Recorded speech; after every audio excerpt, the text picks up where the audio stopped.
My name is David Mitchell. I'm 48 years old, a high school history teacher in the suburbs of Chicago, and I've been married to my wife Laura for 18 years. We have two kids, Ethan, 16, who's glued to his laptop and smarter than he lets on, and Lily, 11, who still believes her dad can fix anything with a hug and a bad joke. Life hasn't always been perfect, but it's been ours. A comfortable house in Naperville, a routine of school drop-offs, soccer, practices, and Sunday barbecues. Laura's a corporate lawyer, the kind of woman who commands a room with a glance, and her career means frequent business trips. I'm used to holding down the fort when she's gone, but this time, her absence felt heavier. Maybe it was the way the kids missed her, or maybe it was something I couldn't quite name. It was a Wednesday morning in early May, the kind of crisp spring day that makes you think summer's just around the corner.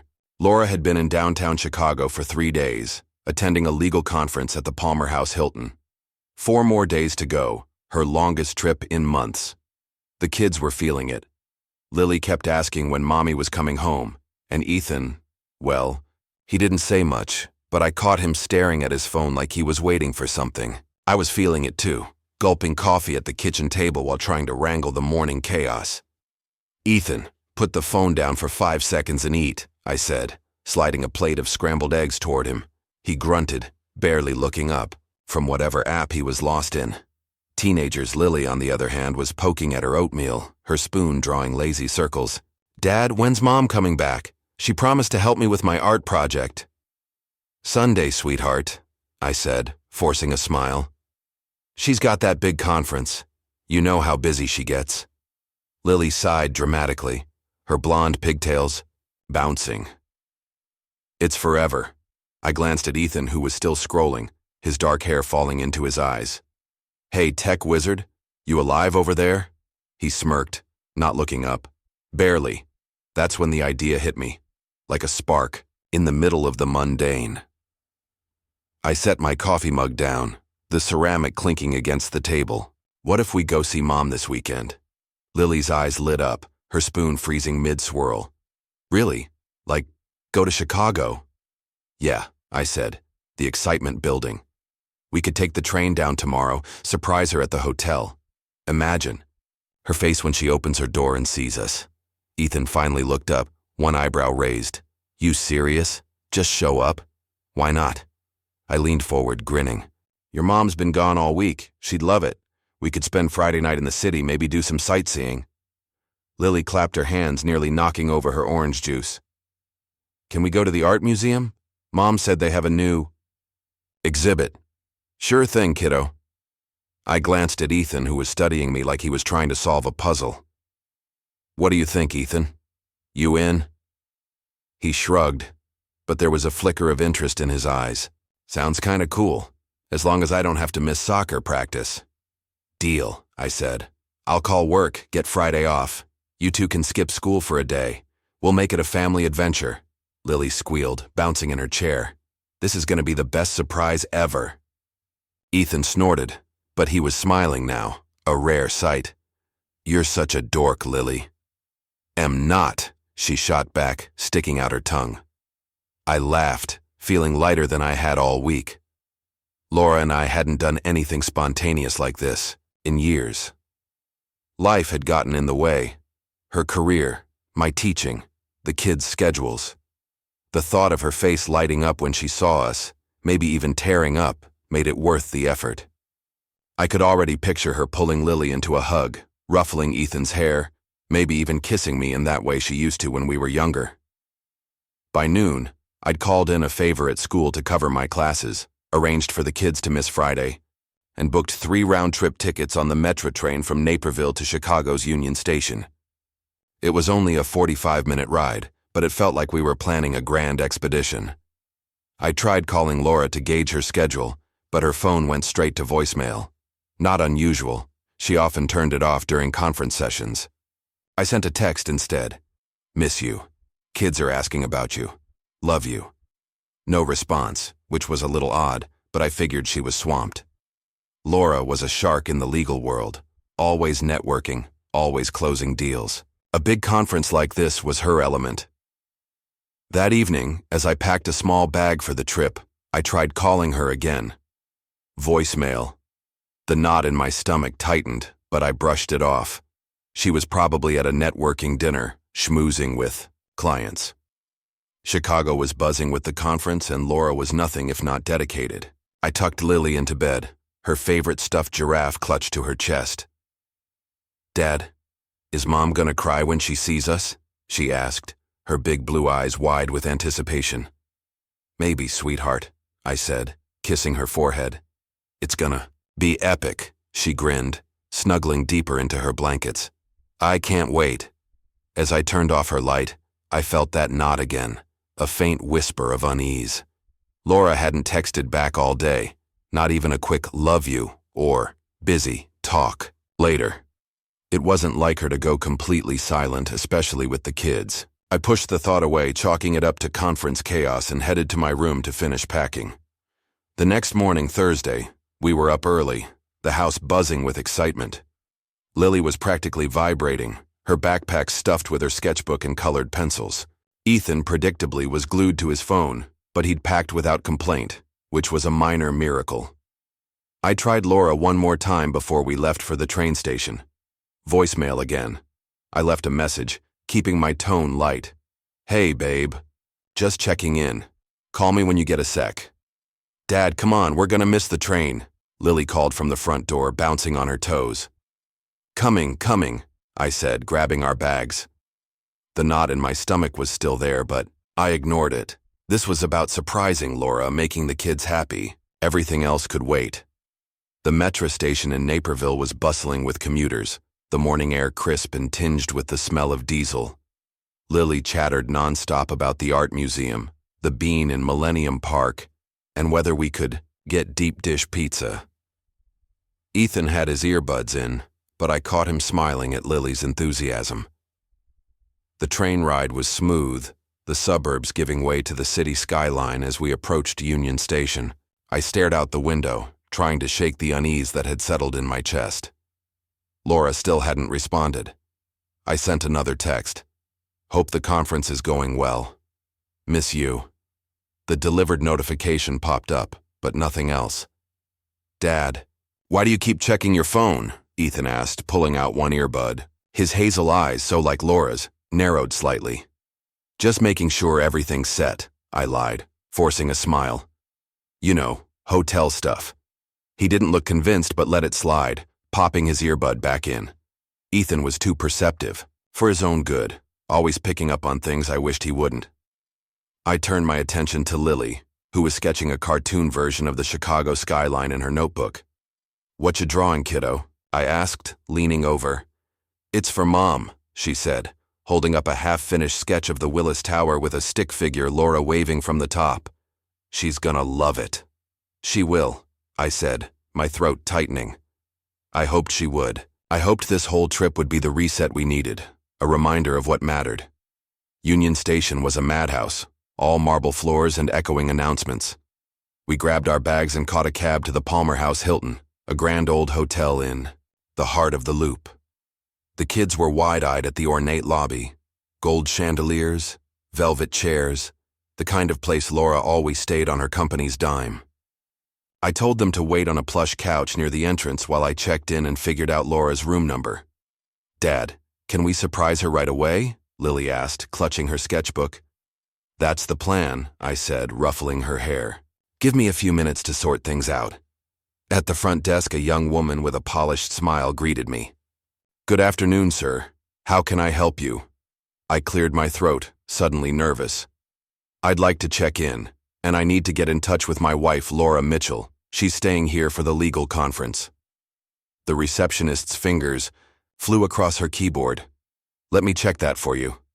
A pause, then a slight frown. "Yes, Mrs. Mitchell is in room 1423. Would you like me to ring her room?"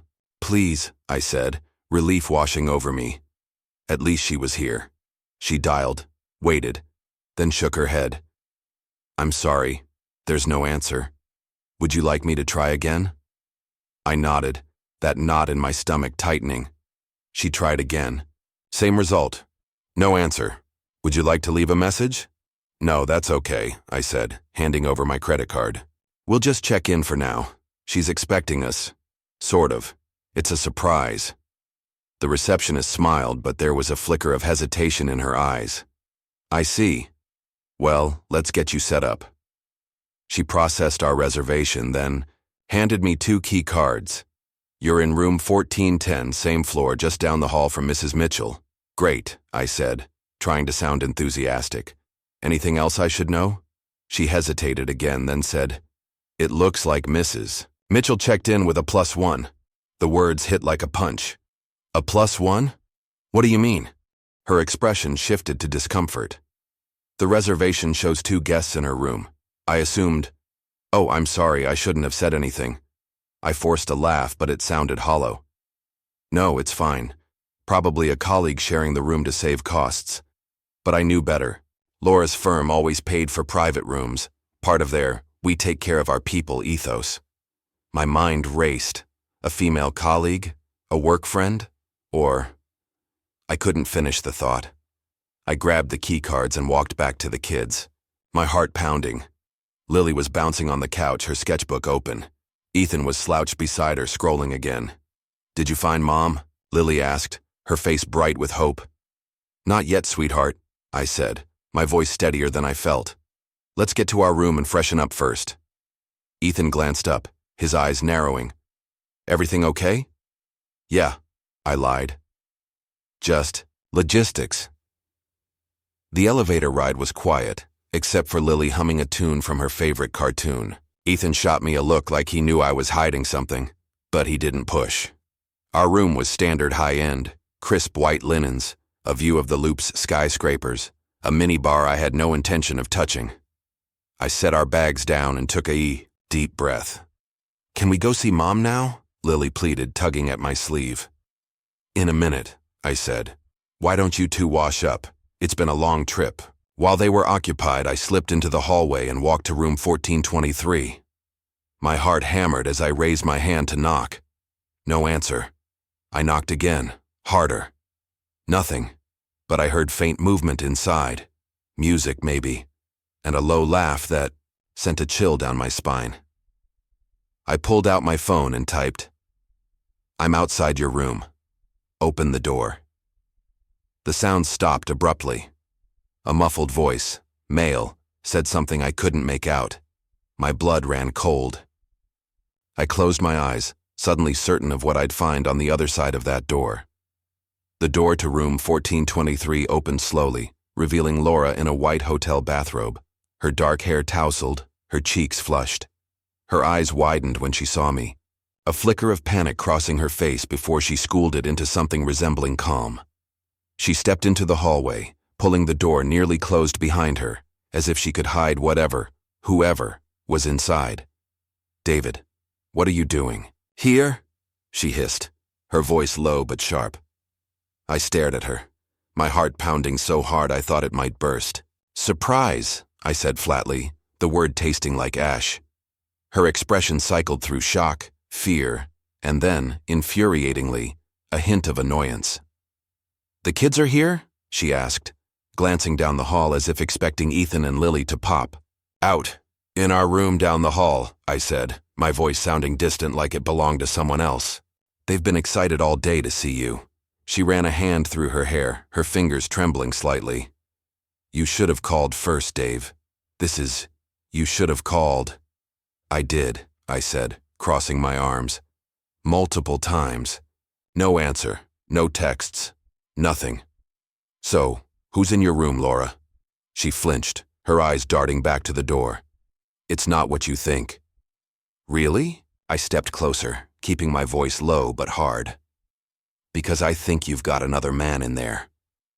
Am I wrong? The door opened wider, and a man appeared behind her.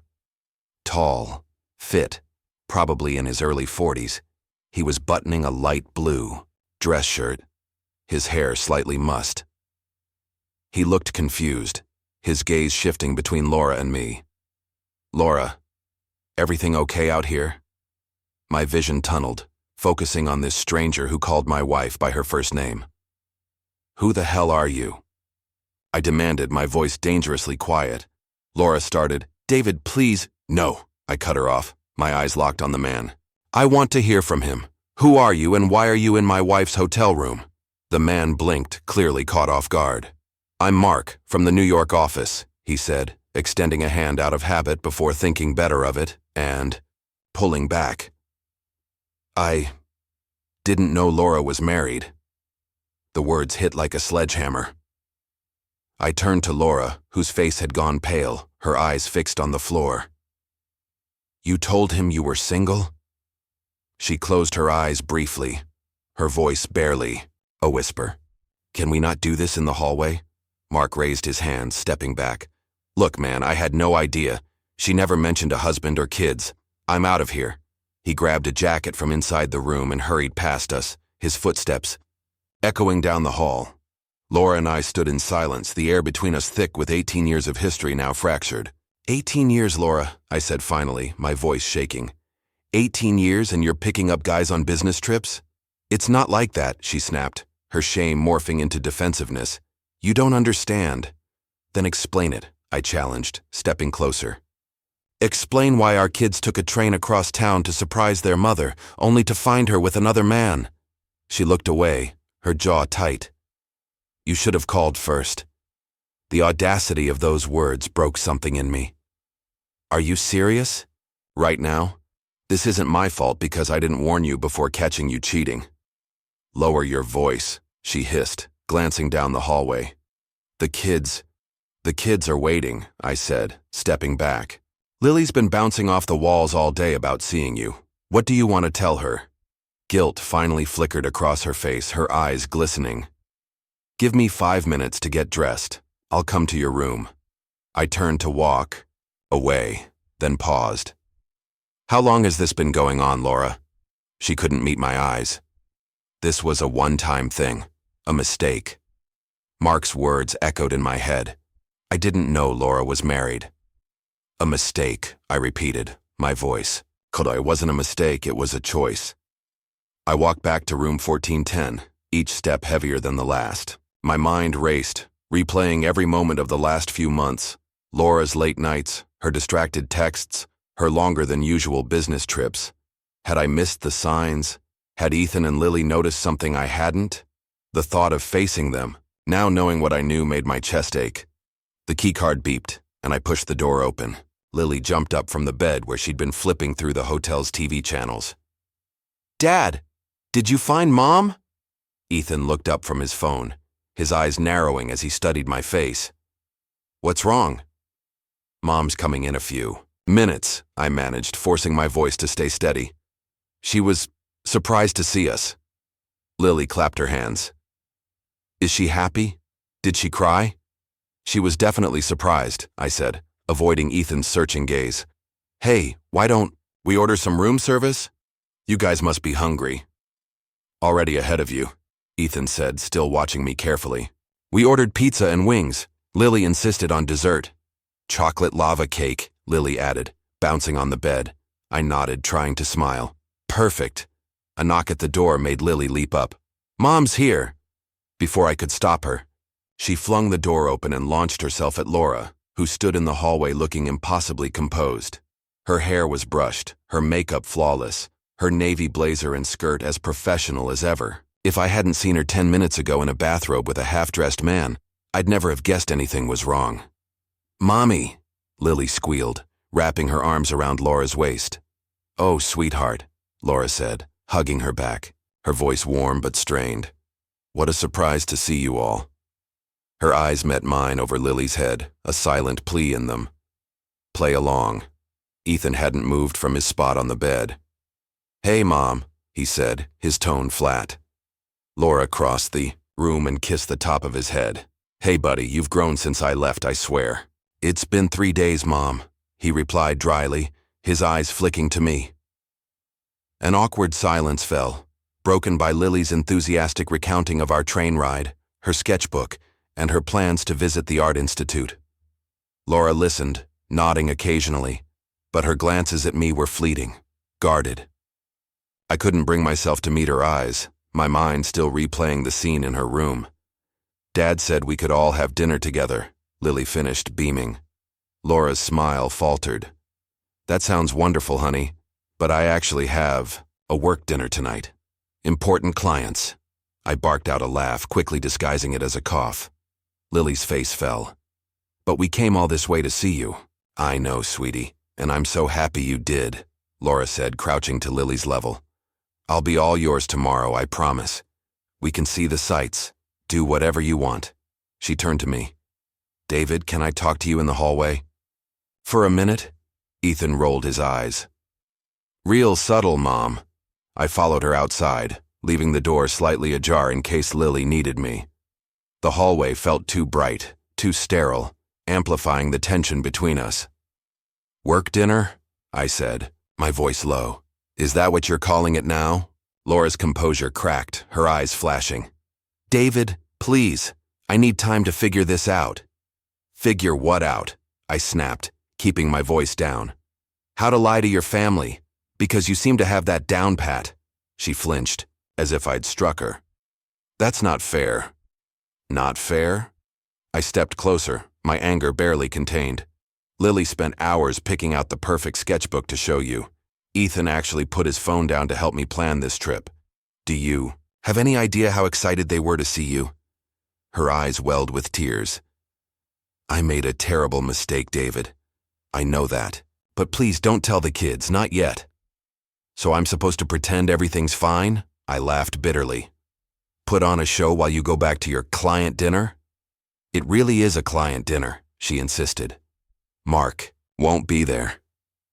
I need this account, David. It's worth millions to the firm. I stared at her. The woman I'd loved for nearly 2 decades, now a stranger. Your career.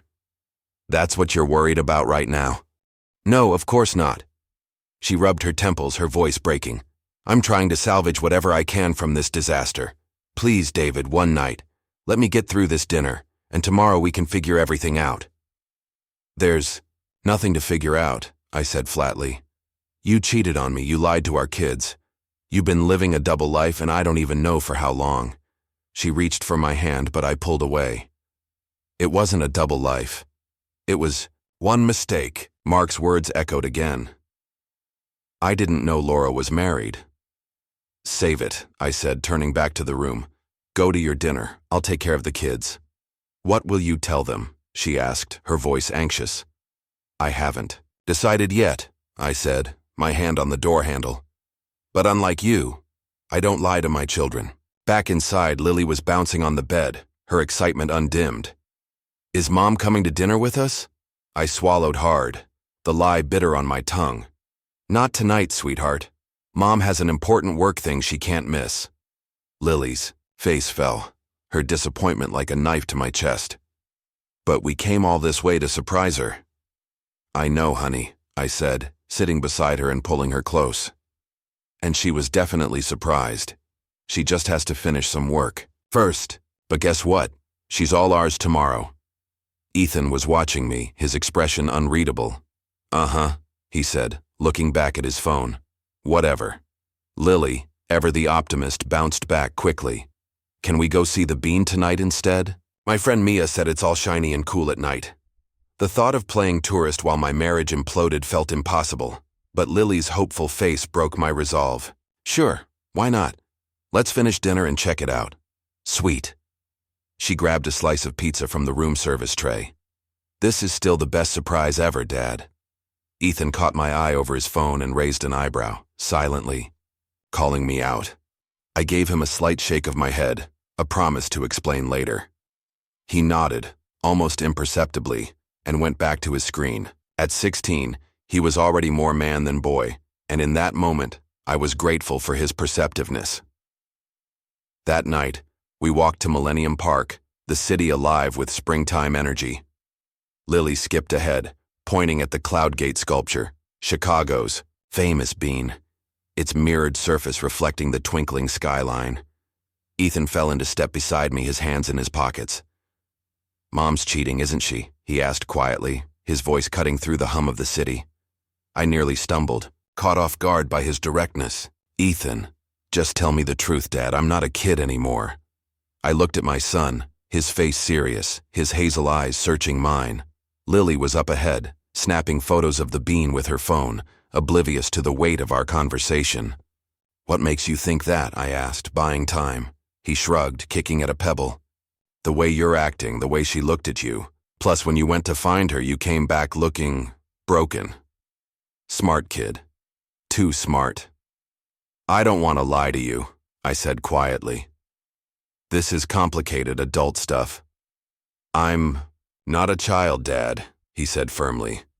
"I'd rather know the truth than wonder what's happening to our family." I took a deep breath, the cool night air sharp in my lungs. "Yes," I admitted. "I found your mom with another man." Ethan's jaw tightened, but he didn't look surprised. "I figured. Ever since she started these longer trips, she's been different. Always on her phone, staying late, acting distant." A wave of nausea hit me. Had everyone seen it except me? "You noticed that?" "Yeah," he said, his voice heavy. "And so did you probably. You just didn't want to believe it." Lily called to us from up ahead, waving excitedly. "Dad, Ethan, come look at this. It's like a giant mirror." "Be right there, sweetie," I called back, forcing a smile. Ethan kicked at another pebble, his shoulders hunched. "What happens now?" he asked. "Are you guys getting divorced?" The word felt like a punch. "I don't know yet, buddy. This just happened. But whatever happens between your mom and me, nothing changes how much we both love you and Lily." He scoffed, his voice hard. "If she loved us, she wouldn't have done this." "It's not that simple," I said, though part of me agreed. "Adults mess up sometimes, make terrible mistakes." "This isn't like forgetting to pick me up from soccer, Dad," he said, his eyes flashing. "She chose to cheat." We reached Lily, who was pressed against the railing, pointing at the bean's curved surface. "Look, it's us, but all twisty." I lifted her onto my shoulder so she could see better, grateful for her innocence. "Pretty cool, huh?" As Lily chattered about the sculpture, Ethan stood slightly apart, his face older than his 16 years. "Don't tell Lily," he said quietly when she was distracted by a street performer. "She still thinks Mom's perfect." "I won't," I promised. "Not yet. But we'll have to figure this out eventually." He nodded, then leaned slightly against my side, the closest thing to a hug I'd gotten from him in months. "We'll be okay, Dad. You, me, and Lily." His words, so mature, nearly broke me but also gave me strength. "Yeah," I said, putting an arm around his shoulders. "We will." When we returned to the hotel, Lily was half asleep, the day's excitement finally catching up with her. Ethan walked beside us, quiet but steady. "I'm tired, Daddy," Lily mumbled as we entered the elevator. "I know, sweetheart," I said, pressing the button for our floor. "We'll get you to bed soon." The elevator doors opened, and my heart sank. Laura stood outside our room, arms crossed, her foot tapping impatiently. When she saw us, her expression shifted to concern. "Where have you been?" "I've been calling for hours." "We went to see the bean," I said evenly, shifting Lily on my shoulder. "I left my phone in the room," Ethan said, brushing past her without a word and swiping the keycard to enter. Laura's eyes followed him, confusion flashing across her face. "Ethan, what's wrong, honey?" He ignored her, the door shutting behind him. She turned to me, her voice low. "What did you tell him?" "The truth," I said simply. "He asked, and I wasn't going to lie." Her face paled. "You had no right to do that without discussing it with me first." "Lower your voice," I warned, nodding toward Lily, who was stirring. "And I had every right. You gave up your say when you decided to cheat on our family." She stepped back, as if I'd slapped her. "David, please, can we talk about this rationally?" "How was your dinner with the clients?" I asked, unable to keep the bitterness from my voice. "Productive?" She swallowed, her composure cracking. "We landed the account." "Congratulations," I said, the sarcasm biting. "Your career is thriving." "That's not fair," she said, her voice trembling. "Life's not fair, Laura. Our son knows his mother's a cheater. Lily will figure it out soon enough. Nothing about this is fair. Lily stirred again. Daddy, why are you and Mommy fighting? We're not fighting, sweetie, Laura said quickly, her eyes glistening. Just having a grown-up talk. It sounded like fighting, Lily murmured, her voice sleepy. I rubbed her back gently. It's okay, princess. Let's get you to bed. I moved past Laura to enter the room, but she caught my arm. David, we need to talk.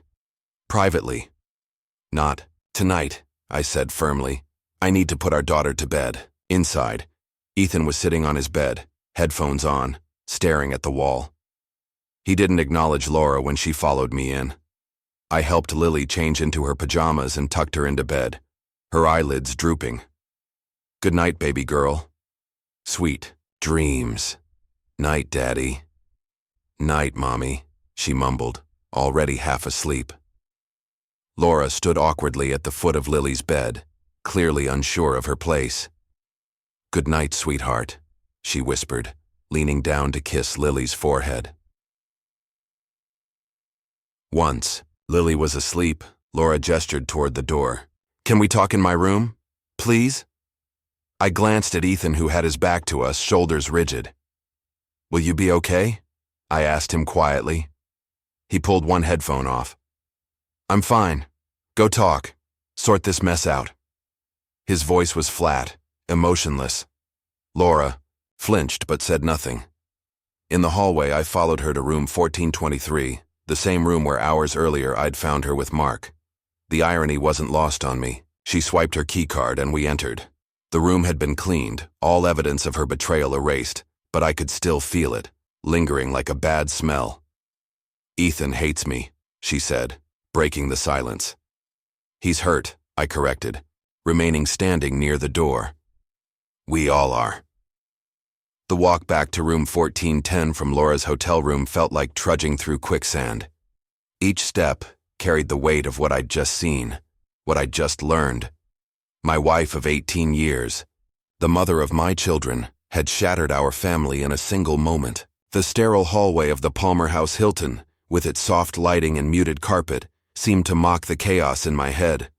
I paused outside our door, taking a deep breath to steady myself. Ethan and Lily were inside, and I had to be there, rock, even if I felt like I was crumbling. The keycard beeped, and I pushed the door open. Ethan was still on his bed, headphones on, staring at the ceiling now instead of the wall. Lily was fast asleep, her stuffed giraffe tucked under her arm, her blonde pigtails splayed across the pillow. The sight of her so peaceful made my chest ache. How was I supposed to protect her from this? How was I supposed to explain that her mom, her hero, had betrayed us all? Ethan pulled off one headphone when he saw me, his hazel eyes searching my face. You okay, Dad? I forced a nod, sitting on the edge of Lily's bed. Yeah, buddy. Just a lot to process. He sat up, setting his phone aside, a rare occurrence. What did she say? I glanced at Lily, making sure she was still asleep. She called it a mistake, said it was a one-time thing with this guy, Mark. But I trailed off, unsure how much to share with a 16-year-old, even one as perceptive as Ethan. But you don't believe her, he finished, his voice low. I sighed, running a hand through my hair. She admitted they've been talking for months, flirting. This wasn't the first time it got out of hand. Ethan's jaw tightened, his hands clenching into fists. So she's been lying to us for months, maybe longer. I don't know how long, I admitted. But yeah, she's been keeping things from us.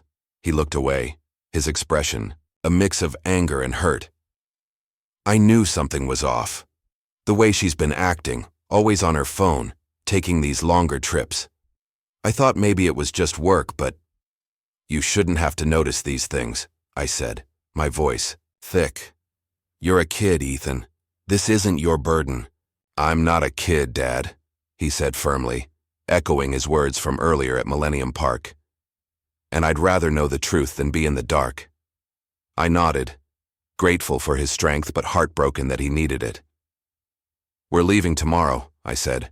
First train out. I'll deal with your mom when we're back home. He looked at me, his eyes older than his years. Good. I don't want to be here anymore. I reached out, squeezing his shoulder. Get some sleep, okay? We'll figure this out together. He nodded, pulling his headphones back on but not turning on his music. I could tell he was still processing, his mind working overtime. I lay down on the other bed, staring at the ceiling, unable to sleep. Laura's face, flushed, guilty, defensive, kept replaying in my mind.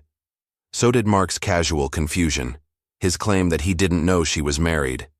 18 years, 2 kids, a life built together, and she'd thrown it away for what? A fling, a thrill. I didn't know her anymore. The next morning, Friday, we were up early. Lily woke up groggy but excited, still oblivious to the tension. Are we seeing Mom today? She asked, pulling on her sneakers. She said we could go to the art museum! I exchanged a glance with Ethan, who was already packed, his backpack slung over one shoulder. Mom's got work stuff today, sweetheart, I said, kneeling to tie her laces. We're heading home this morning, but we'll see her soon. Her face fell. But we came to surprise her. I know, I said, forcing a smile. And we did. She was super surprised, but she's got to finish her conference, so we'll catch up with her at home. Ethan snorted softly, turning away to hide his expression. Lily pouted but didn't argue, her optimism kicking in as she started talking about showing her sketchbook to her friends back home. I envied her ability to bounce back, to see the world as a place where surprises still meant joy.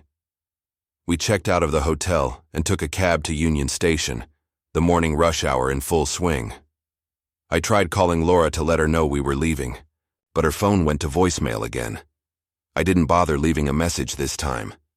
The train ride back to Naperville was quiet. Lily fell asleep almost immediately, her head resting against my arm, her sketchbook clutched to her chest.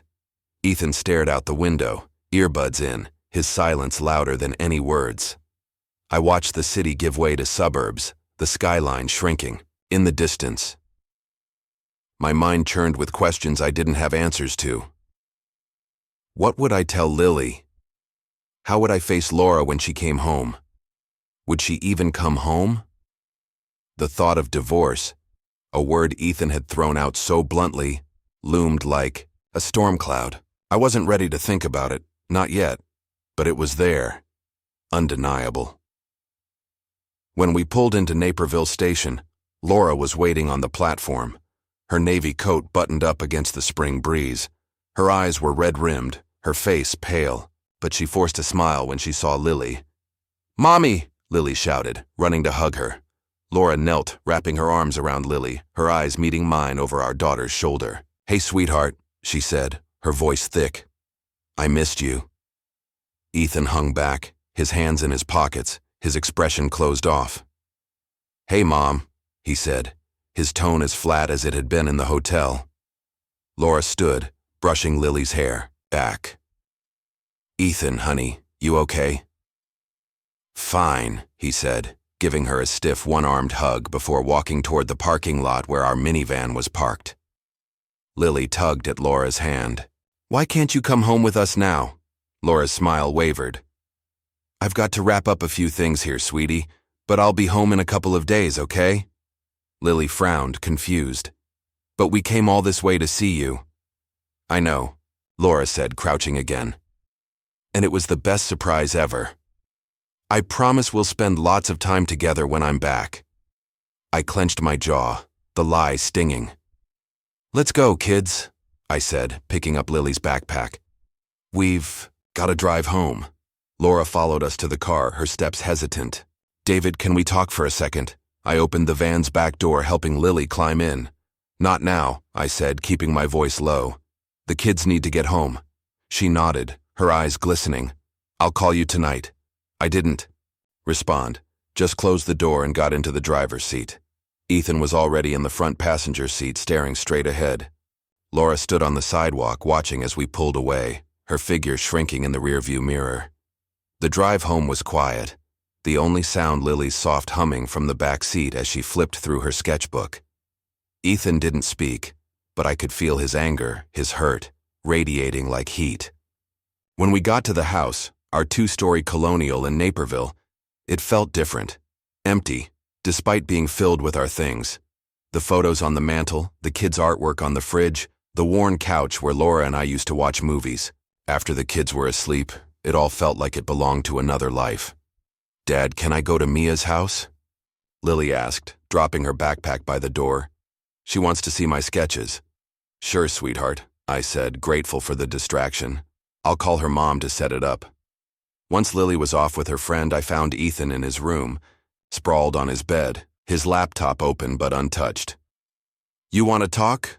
I asked, leaning against the doorframe. He shrugged, not looking at me. "What's there to talk about?" "Mom screwed up. Now what?" I sat on the edge of his bed, choosing my words carefully. "I don't know yet, Ethan. This is new. But we'll figure it out. Together." He finally met my eyes. His expression, a mix of anger and sadness. "Is she coming back? Like to live here?" "She'll come back to the house, yeah," I said. "But things are going to change. Your mom and I need to figure out what's best for everyone." "You mean divorce?"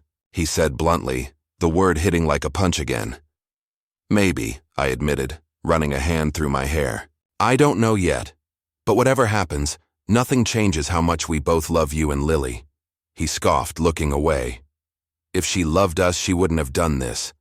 I didn't have an answer for that, not one that wouldn't sound hollow. "Get some rest, okay? It's been a long couple of days." He nodded, turning back to his laptop, but I could tell he wasn't really seeing the screen.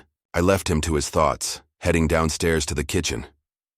The house was too quiet without Lily's chatter, without Laura's presence. I poured a glass of water, staring at the sink, trying to make sense of it all. My phone buzzed on the counter, Laura's name on the screen. I let it go to voicemail. That evening, after picking up Lily from Mia's, I made spaghetti for dinner, our go-to comfort food. Lily chattered about her friend's new puppy, oblivious to the undercurrent of tension. Ethan ate in silence, his eyes flicking to me every so often, like he was waiting for me to say something. "Dad, when's Mom coming home?" Lily asked, twirling her fork in her noodles. "Sunday," I said. The lie easier this time, but no, less bitter. "She's got a few more days of work." Lily nodded, satisfied, but Ethan's gaze was heavy. After dinner, I tucked Lily into bed, reading her a chapter from The Secret Garden, her favorite. She fell asleep halfway through, her breathing soft and even. I kissed her forehead, lingering a moment, wishing I could shield her from what was coming. Downstairs, Ethan was on the couch, his phone in his lap. "She called again," he said, not looking up. "You didn't answer." "I'll call her back later," I said, sitting beside him. "You okay?" He shrugged, his voice low. "I keep thinking about how she looked at you in the hotel, like she was mad at you for catching her." I nodded, the memory still raw. "She's scared, Ethan. People do stupid things when they're scared. Doesn't make it right," he said, his voice hard. "No, it doesn't," I agreed. "But we'll get through this. You, me, and Lily." He looked at me then, his eyes searching. "For what it's worth, Dad, I think you're doing the right thing. We deserve better."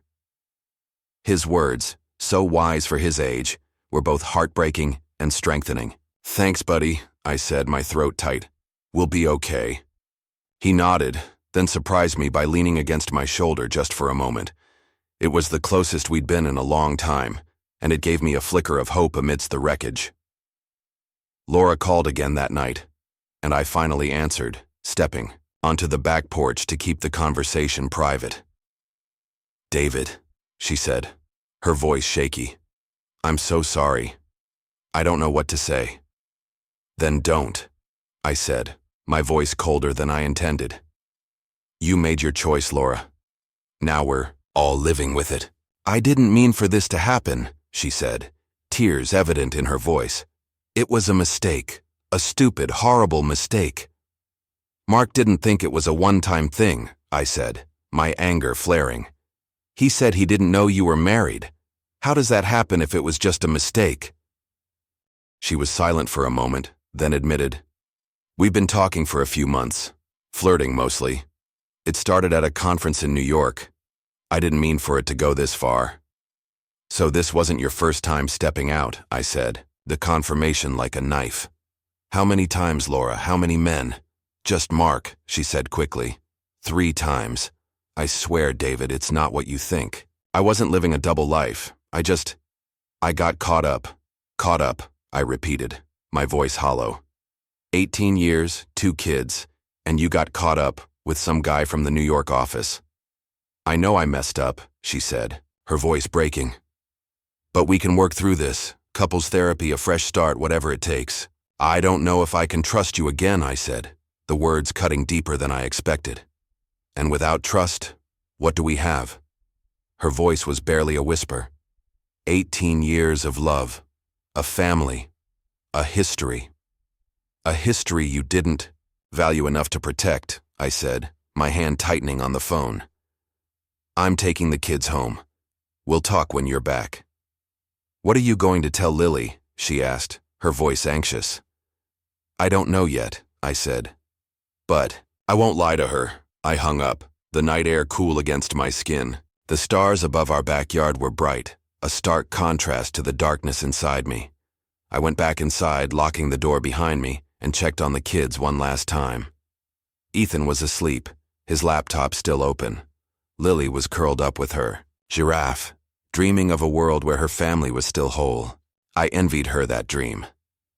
The next few days were a blur of routine: school drop-offs, grading papers, soccer practice for Ethan, art club for Lily. I kept things normal for their sake, but every moment felt like walking on glass. Laura texted a few times saying she'd be home Sunday as planned, but I kept my responses short. Ethan noticed, of course, his silence heavier each day. Lily, bless her, remained oblivious, though she kept asking when Mom would be back to see her sketches. Sunday morning, Laura's car pulled into the driveway.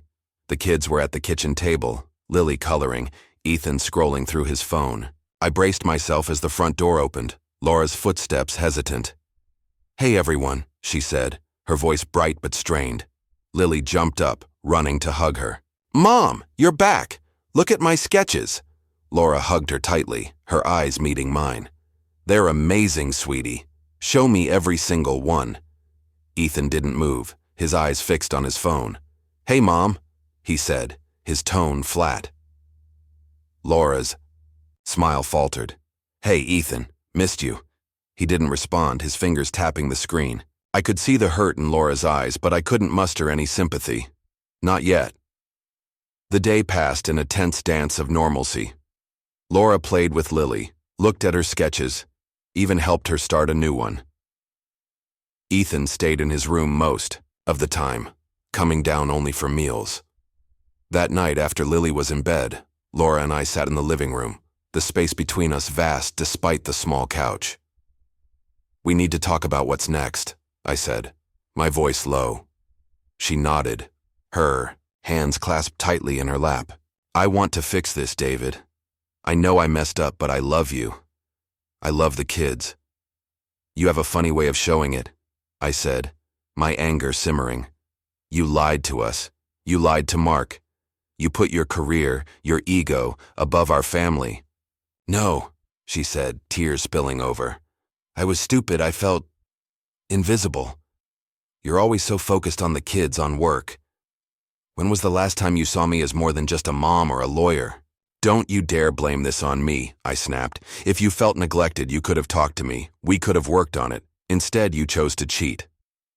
"I know," she whispered. "I'm so sorry, David. More sorry than you'll ever know."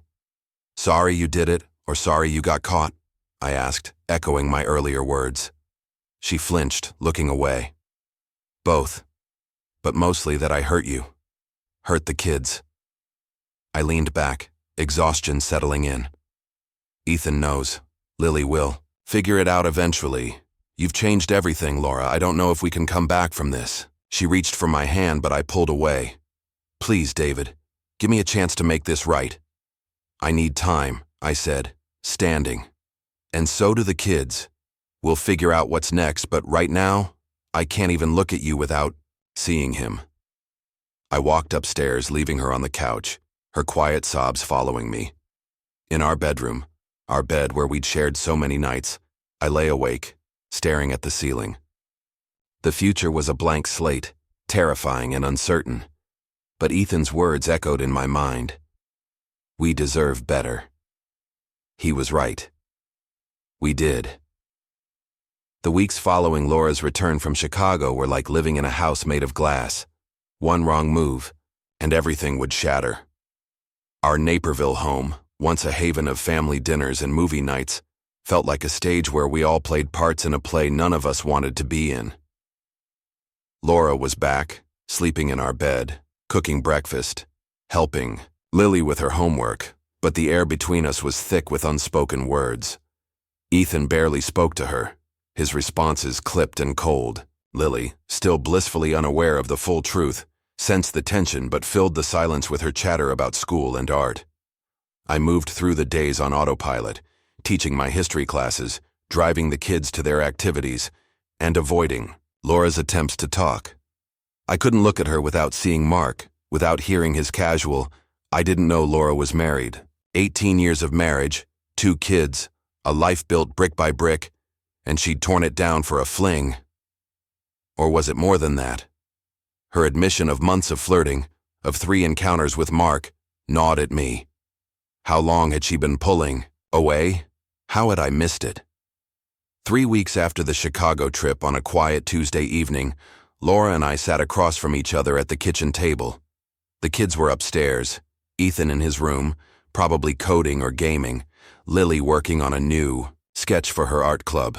A stack of papers sat between us, their stark white edges a contrast to the warm wood of the table. Divorce papers. I'd contacted a lawyer the week before, a colleague's recommendation, and the paperwork had arrived faster than I'd expected. Laura's hands were folded tightly in her lap, her eyes fixed on the documents. I never wanted this, she said, her voice barely above a whisper. Neither did I admitted, my throat tight. But here we are. She looked up, her hazel eyes, Ethan's eyes, glistening with tears. Do you think you'll ever forgive me? I considered the question, really considered it. Forgiveness felt like a distant shore, unreachable across the ocean of her betrayal. Someday, maybe, I said. For the kids' sake. But things can't be undone, Laura. She nodded, accepting the truth, and picked up the pen. Her hand hovered over the signature line, trembling. I love you, David. I love Ethan and Lily. I know I messed up, but I never stopped loving you. You have a funny way of showing it, I said, the words sharp but tired. I'd said them before, and they hadn't lost their edge. You chose Mark. You chose to lie. You chose to risk everything we built. I know, she whispered, a tear falling onto the paper. I'll regret it for the rest of my life. She signed her name, the scratch of the pen loud in the silent kitchen. I signed next, my own hand steady despite the storm inside me. As she slid the papers toward me, I felt an unexpected lightness, like a weight I hadn't realized I was carrying had begun to lift. The pain was still there, raw and jagged, but there was something else too. A glimmer of possibility, a future beyond the wreckage. Laura stood, wiping her eyes. I found an apartment downtown. I'll move out this weekend. I nodded, unsurprised. The kids need stability right now. We'll figure out a schedule for them. She hesitated, then said, I want to be part of their lives, David. I know Ethan's angry, but I'll keep trying. He's hurt, I said. He's 16. Laura, he's old enough to understand what you did, and he's not ready to forgive you. Lily. She's starting to ask questions. Her face crumpled. What have you told her? Nothing yet, I said. But she's not stupid. She'll figure it out soon enough. Laura nodded, her shoulders sagging. I'll do whatever it takes to make this right with them. I didn't respond. Words felt empty now, promises even emptier. She left the kitchen, her footsteps soft on the stairs as she went to pack. I sat there for a long time, staring at the signed papers, wondering how we'd gotten here. The next morning, I drove Ethan to soccer practice. He'd been quieter than usual, his usual teenage sarcasm replaced by a brooding silence. As we pulled into the parking lot, he finally spoke. "So you guys are getting divorced?" It wasn't a question. I nodded, keeping my eyes on the road. "Yeah, we signed the papers last night." He was quiet for a moment, then said, "Good.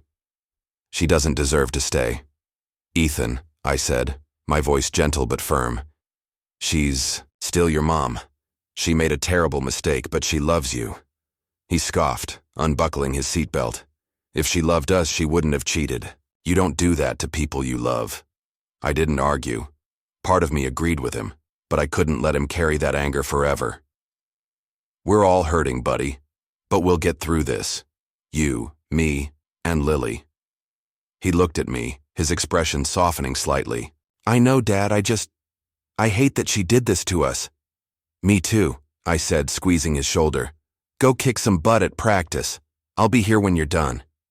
He nodded, grabbing his bag and heading to the field. I watched him go, his lanky frame moving with purpose, and felt a surge of pride. He was stronger than I'd given him credit for, and I knew he'd be okay, even if it took time. Lily was harder. That afternoon, while we were painting her room, a project we'd started before the Chicago trip, she brought up Laura. "Dad, why's Mom staying in the city? Is she mad at us?" I set down my paint roller, wiping my hands, on my jeans. "No, sweetheart, she's not mad at you or Ethan. She's just working some things out." Lily frowned, her paintbrush dripping blue onto the drop cloth. "But why doesn't she live here anymore? Did we do something wrong?" My heart broke at her words. I knelt beside her, taking her small hands in mine. "You didn't do anything wrong, Lily. Neither did Ethan. This is grown-up stuff between Mom and me.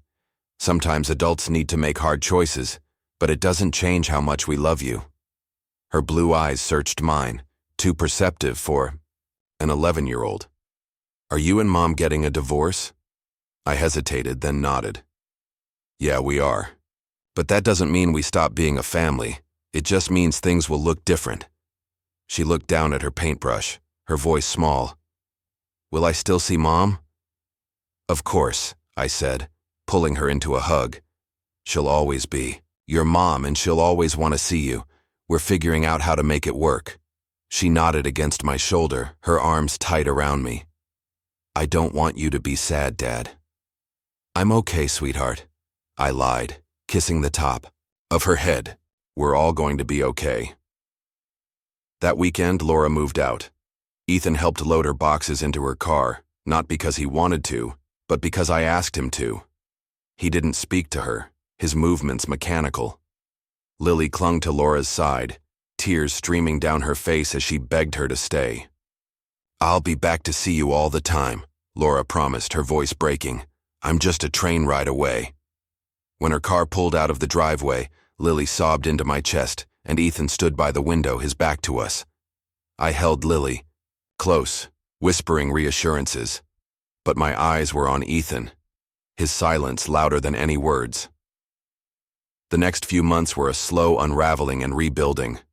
Laura visited every weekend, taking Lily to the Art Institute or the zoo, trying to rebuild their bond. Ethan went along sometimes, but his interactions with her were strained, his answers short.